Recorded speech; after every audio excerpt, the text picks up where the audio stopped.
একসময় এক গ্রামে একজন অলস ছেলে ছিল। সে সবসময় চাইতো কোনো কাজ না করে সে ৩ বেলায় ভালো ভালো খাবার খাবে। একদিন সে তার গ্রামেরই এক খামারের পাশ দিয়ে হেঁটে যাবার সময় খেয়াল করলো সে বাগানের গাছে অনেকগুলো আপেল ঝুলে আছে। সে সিদ্ধান্ত নিল যে সেখান থেকে আপেল চুরি করবে। যখনই সে বাগানে ঢুকে আপেল চুরি করতে লাগলো, ঠিক তখনই বাগানের মালিক তাকে দেখে ফেলে। তারপর সে তার দিকে দৌড়ে আসতে থাকে। অলস ছেলেটা খুব ভয় পেয়ে গেল এবং দৌড়ে পাশেই এক গভীর জঙ্গলে ঢুকে পড়ল। যখন সে জঙ্গলে হাঁটছিল তখন সে একটি নেকড়ে দেখতে পেল। সেই নেকড়ের শুধুমাত্র ২টি পা ছিল। ছেলেটি নেকড়েকে দেখে অবাক হয়ে ভাবতে লাগলো, আরে ২ পা নিয়ে নেকড়েটি কিভাবে বেঁচে আছে? একে তো তার ২ পা নেই, তাই সে হাঁটতেও পারে না, আর দৌড়ানো তো দূরের কথা। সে খাই বা কি, আর অন্যান্য প্রাণীদের থেকেই বা নিজেকে কিভাবে রক্ষা করে?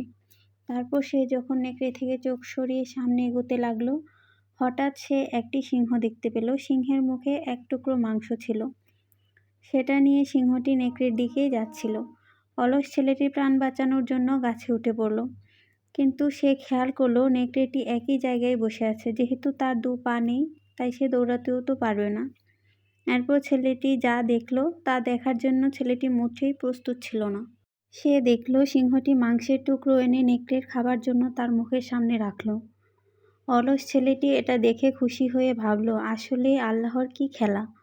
সে ভাবতে লাগলো, স্রষ্টা অবশ্যই তার সব সৃষ্টির জন্য নিশ্চয়ই কোনো না কোনো প্ল্যান রাখেন। এরপর সে ভাবতে লাগলো, স্রষ্টা তার জন্য কোনো না কোনো প্ল্যান অবশ্যই করে রেখেছেন। তারপর সে সেখান থেকে বের হয়ে রাস্তার ধারে বসে পড়ে, আর কেউ তাকে খেতে দেবে সেই আশায় সময় পার করতে লাগলো। সেখানে সে ২ দিন অপেক্ষা করলো খাবারের জন্য, কিন্তু খাবার পেল না। সে আর ক্ষুধা সহ্য করতে না পেরে সেখান থেকে উঠে পড়ল। রাস্তায় হাঁটতে হাঁটতে এক ঋষির সাথে দেখা হলো, আর তাকে সব খুলে বলে জিজ্ঞেস করলো, বাবা, স্রষ্টা তার সেই একটা সামান্য নেকড়ের জন্য উপায় করে দিল, আর আমার জন্য কেন তিনি কিছুই করলেন না? ঋষিটি উত্তরে বললেন, হ্যাঁ, এটা সত্যি যে তিনি সবার জন্যই অবশ্যই কোনো না কোনো প্ল্যান করে রেখেছেন, আর তুমিও তার প্ল্যানেরই একটা অংশ। কিন্তু বৎস, তুমি তার দেওয়া শিক্ষাটা ভুলভাবে গ্রহণ করেছ। তিনি চাননি তুমি সে নেকড়ের মতো হও। তিনি চেয়েছেন তুমি যেন সেই সিংহের মতো হও, অন্যের উপকার করতে পারো, নিজেও স্বাবলম্বী হতে পারো। মাঝে মধ্যে আমরাও স্রষ্টার সাথে রাগ করে ফেলি। আমাদের মনে হয়, কেন আমার আজ কিছুই নেই। আমরা হয়তো স্রষ্টার প্ল্যানটাই ভুল বুঝি।